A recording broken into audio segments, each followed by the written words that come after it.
সালামু আলাইকুম, সবাইকে নতুন আরেকটি সংবাদে সুস্বাগতম জানাচ্ছি। লন্ডন থেকে আমি শরীফ চৌধুরী। ২০০৭ সালে সাবেক তত্ত্বাবধায়ক সরকারের আমলে একটি মামলায় বাংলাদেশের সাবেক প্রধানমন্ত্রী বেগম খালেদা জিয়ার পুত্রবধূ, বাংলাদেশ জাতীয়তাবাদী দলের অ্যাক্টিং চেয়ারম্যান জনাব তারেক রহমানের স্ত্রী ডাক্তার জুবাইদা রহমানের একটি মামলা সরকার ১ বছরের জন্য সাজা স্থগিত করেছে। বিস্তারিত জানব রিপোর্টে।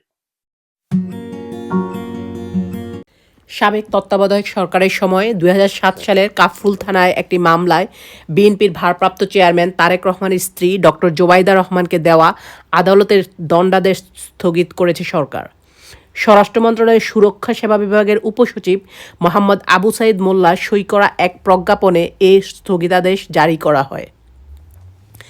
প্রজ্ঞাপনে বলা হয়, ডক্টর জুবাইদা রহমানের সাজা স্থগিতের বিষয়ে দাখিল করা আবেদন এবং আইন, বিচার ও সংসদ বিষয়ক মন্ত্রণালয়ের আইন ও বিচার বিভাগের মতামতের আলোকে ৪০১ এ প্রদত্ত ক্ষমতা বলে আত্মসমর্পণ করে আপিল দায়েরের শর্তে ১ বছরের জন্য সাজা স্থগিত করা হলো। এই ছিল আমার কাছে সর্বশেষ সংবাদ। নতুন কোনো সংবাদ আসলে আপনাদের সাথে আবারও সংযুক্ত হব। ততক্ষণ পর্যন্ত আপনারা সকলেই ভালো থাকবেন।